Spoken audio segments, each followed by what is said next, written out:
Station, this is Houston. Are you ready for the event? Houston, this is Station. We are ready for the event. MBRSC, this is Houston Mission Control. Please call station for a voice check. I get somebody up here that knows something. Yeah, there you go. Get this heat on somebody else. Appreciate you, bro. They was gonna have me talk to these dudes in outer space. Nah, that's too much pressure right there, man. That was good, man. That was good. Nice crowd, too. Y'all, hey, man, can I tell y'all something? Y'all was much better than I thought, you know, because, you go to a university, you figure, okay, this is going to be really dry. And it was just, like, really cool that you all had reactions and stuff. No, I told you this was going to be a fun event. Now the fun starts. Well, it wasn't fun, Yusuf. It wasn't fun. It was a nice event. It wasn't fun. So now we'll do a sound check with the space station. The station, this is MBRC. How do you hear me? MBRC Station, we have you loud and clear. Assalamu alaikum, Saud.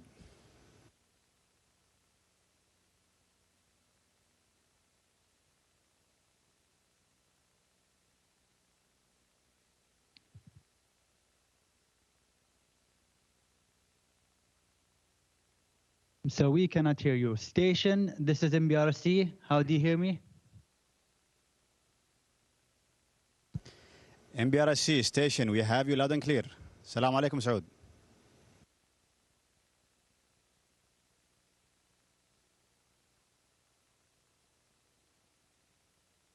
Technical difficulty sometimes, so let's be patient.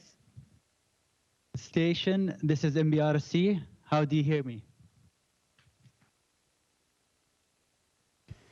MBRC Station, we have you loud and clear.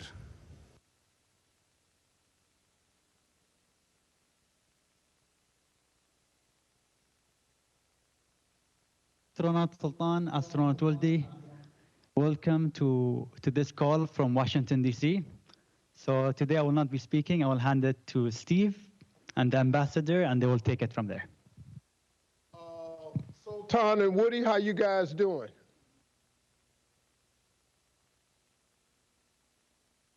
We're doing great, Steve. How are you?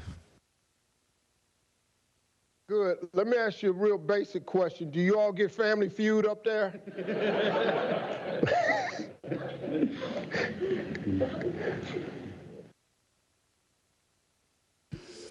We do have the ability to look up old episodes. Hey, listen, guys, I'm sitting here with Yusuf Al-Tabi, who's the ambassador to the UAE. I asked him to come up to sort of help out, man. I'm really honored. This is a first for me. Who would ever thought, you know? But congratulations to both of you. I think what you've accomplished is absolutely incredible. Is this for you? Is this a childhood dream? When did you start thinking about space or entering into the space program? Was it from childhood, or did you pick it up after college? Where? Okay, I guess I'll start. Well, honestly, Steve, this is, as you said, a childhood dream. And I'm really grateful coming from a remote area in the UAE where maybe you visited Al Ain before. That place is magical. And I remember in the 80s, I don't want to say that I'm really old, but yes, in the 80s, we could see really nice stars and very little light pollution. So someone at my age, and probably at 8 years old, we start wondering, do we have an ability to go to other stars or visit other planets? So that was probably the ignite or the beginning of wondering of going to space.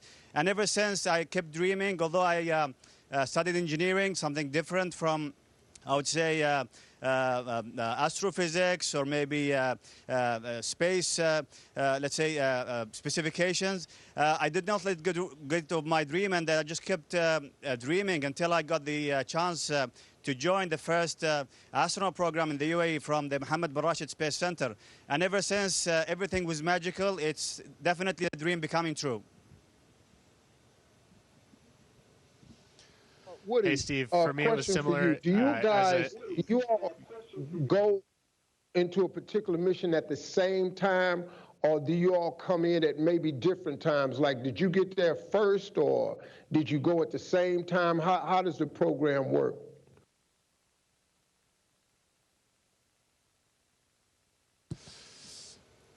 Yeah, so actually, Sultan and I flew up together on the same vehicle. We flew up here on the Crew 6 SpaceX Dragon mission, and it's been such a fun experience from the very early days of training, getting assigned to the mission together, getting to know one another a little better than we did before we started training together. And so, yeah, we've just had such a good time. And then being up here together, working all day, every day, on board the space station for the past almost 6 months. It's been an absolute blast, and we've had a lot of fun, and it's been a real honor getting to do this work with Sultan.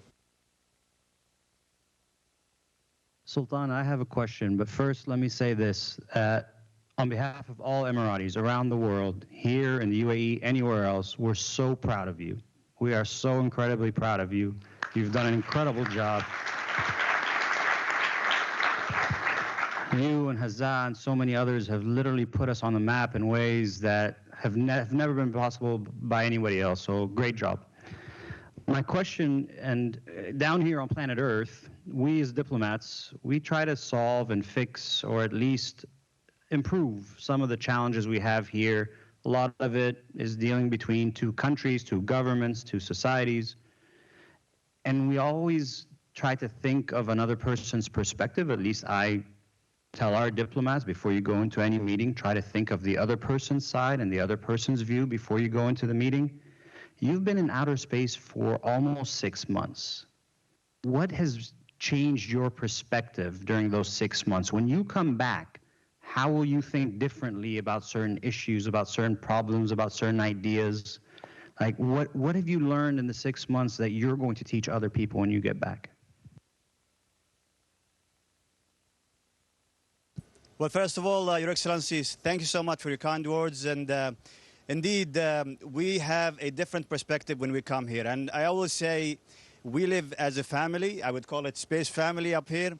And we trained before that. We trained for so many years. We come just like brothers and sisters when we get to train together. And we are here for a cause. We are here for a target, I would say. And I can't think of a better place where people can live in peace and harmony than here in space, in the International Space Station. And probably this is a message, a diplomatic message. If this is applicable in space, I think it is definitely applicable on Earth. So here's my question, you guys. This is a real question here. What do you do? I'm really talking about like actually do that we would know. Like, do you exercise? How do you exercise? What do you do? Do you have fun? It just play cards. They all over the place. What you playing? What you playing? Pick them out the air?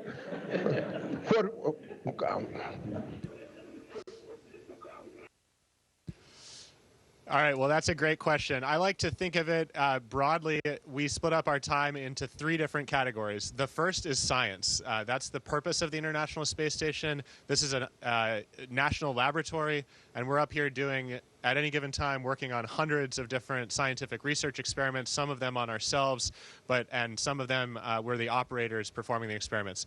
The second category we spend time on is taking care of this amazing space station, doing all the maintenance and repairs and upgrades to keep this station flying well. And then the third aspect is taking care of ourselves. So that's sleeping, eating, exercising, getting some time off to enjoy maybe some photography, looking outside.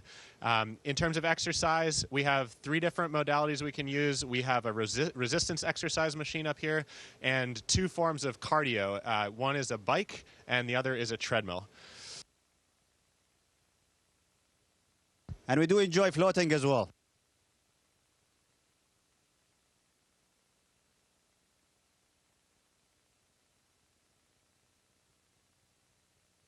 All right, since you guys are wrapping up your 6-month mission, this question is for both of you. other than reconnecting and seeing your family, what is the one thing you are most excited about to do when you get home, for both of you guys? Well, Your Excellency, I think the main thing for me personally is to share the experience. Honestly, looking down to Earth and seeing our beautiful planet, we take things for granted. We need to protect this planet. We need to help each other for a common goal, for the betterment of humanity. Here on board the station, we have to do everything artificially. We generate electricity. We recycle water. We scrub the atmosphere that we breathe in. But everything we get on the ground is for free almost. So we need to protect this planet. We need to share the advancement of technology that we do on board the International Space Station. And we need to push the boundaries of exploration as well, and to be a good role model for the students in the future. Well, I completely agree with Sultan. I simply could not have said it any better myself. So I will give a very practical answer. I am looking forward to taking a shower, a real shower.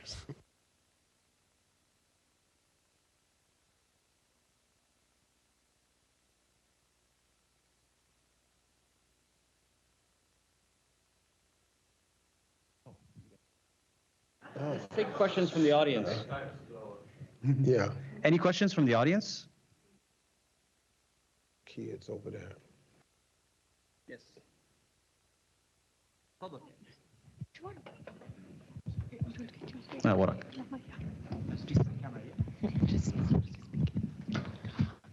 Hello, my name's Oscar from BISW. It's a huge honor to be talking to you guys.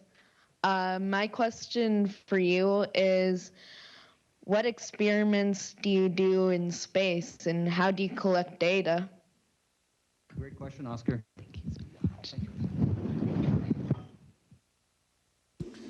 Well, at any given time, we are working on hundreds of different scientific experiments up here. We are actually the research subject for many of these. Like, for example, I am eating a modified diet with lots of fish and other nutrients, and we're studying the benefits of that.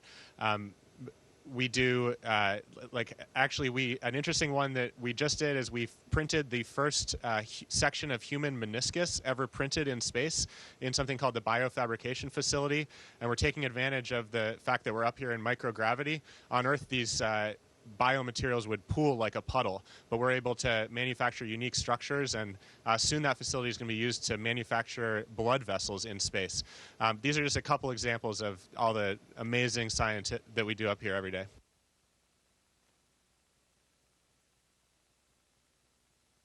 Yes. Hi, my name is Maisie, and I'm from the British International School of Washington. I'm really fascinated in how to become an astronaut. So my question is, how long does it take to become an astronaut? Another good question. We're going to keep taking questions from this school. Yeah.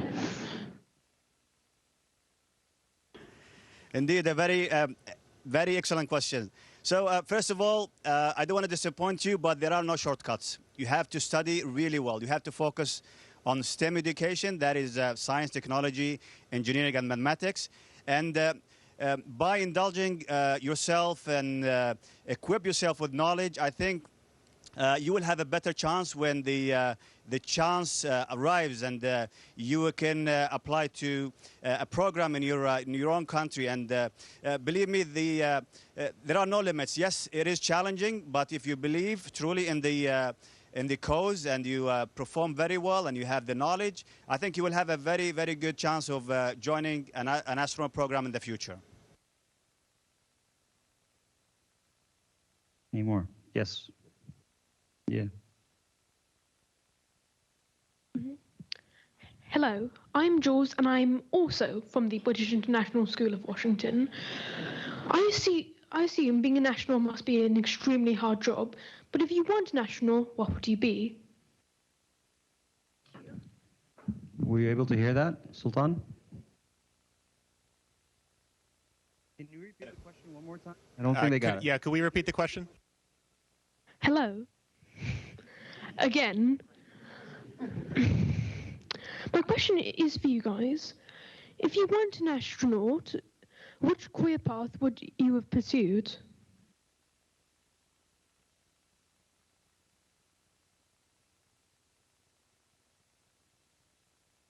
If you weren't an astronaut, what other career would you have pursued?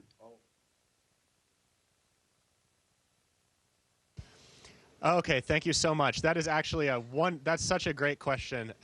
Something that I find wonderful about our astronaut corps and our international partner astronauts is the incredible diversity of backgrounds that come of the people that become astronauts. We all follow wildly different paths and somehow end up here. And so, I mean, in my case, I was an engineering professor, but people come from all sorts of different backgrounds. And one kind of common thread I've noticed is that I think everyone is a little bit disappointed to leave whatever it was they were working on when they get selected and become an astronaut. So you end up doing something that you're so passionate about that you're a little bit sad even when you go on to pursue this lifelong dream of becoming an astronaut.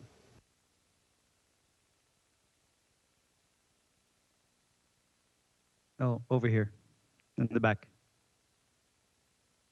All right, we have a mic in the front.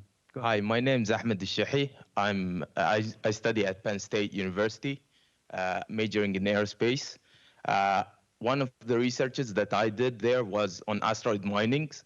And so I was wondering if you ever did any researches on asteroid minings during your stay at the ISS.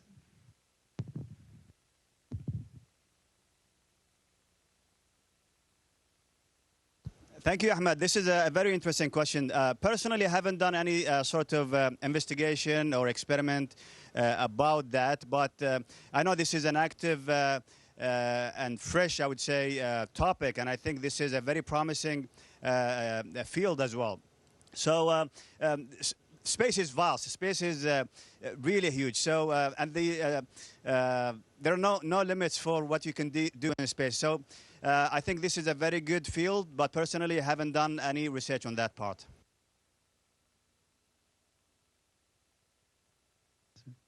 Doing this is Majdi Yazdici with the Sky News Arabia. Sultan, I have two questions for you. One simple is, are you able to have a haircut over there? And if yes, how? And then one more, maybe a little bit more sophisticated. In your mission in space, how you think this will change or help climate change issue? Thank you. Thank you for the wonderful question. So honestly, yes, I did have haircuts, and one good thing that I can share everything I do here on board the station with everybody back on Earth. So I did share the experience of cutting my hair in space using a vacuum. It was literally a vacuum cleaner connected to a clipper. So I did that, and sometimes I'm feeling difficult. Facing difficulties cutting my hair alone, so I get some help from crew members just cutting my hair from the back. And regarding your question, the other question, I think this is a very important time for everybody. We are, as I mentioned, living in a planet that we have no other planet to go to very soon. So we need to keep it intact. We need to protect it. And remembering the COP28 that will happen by the end of this year, I think the UAE specifically is committed to protecting the planet, and also inviting all the, I would say, inventors and people with science background to participate in such event and protect the planet. And this is an open invitation for everybody to help protecting the planet as well. So yes, indeed, we do have a different perspective, and hopefully we can participate in that event to deliver that point of view from space as well.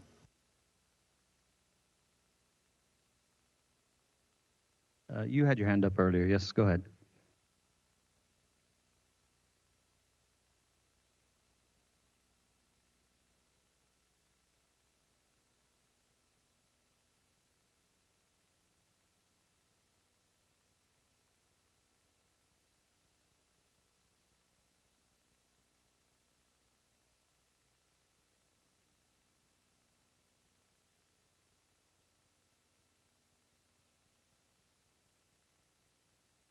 Hi, my name is Faisal Masood, aerospace engineering master student from here, George Washington University. I sponsored by Saudi Space Agency.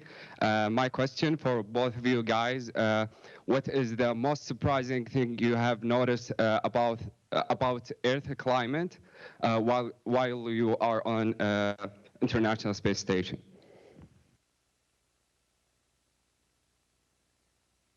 And Woody, I think we reached the 20 minutes. There are so the call many. will disconnect very soon. So if we can get one last message from both of you, and we end the call. Indeed, Saud, we have a small gift for our embassy in Washington, the UAE embassy from Washington, from the crew. This is a symbolic gift from the crew, and hopefully we can get it to you in person when we get back. Yes, and additionally, for the NASA headquarters team, we have an additional gift we'd like to present in person, hopefully. We'd love to come up and visit during our post-flight appearances.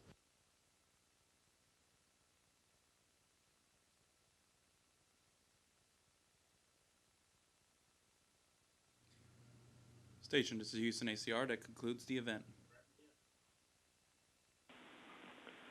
Thank you to all participants in Washington, D.C. Station, we are now resuming operational audio communications.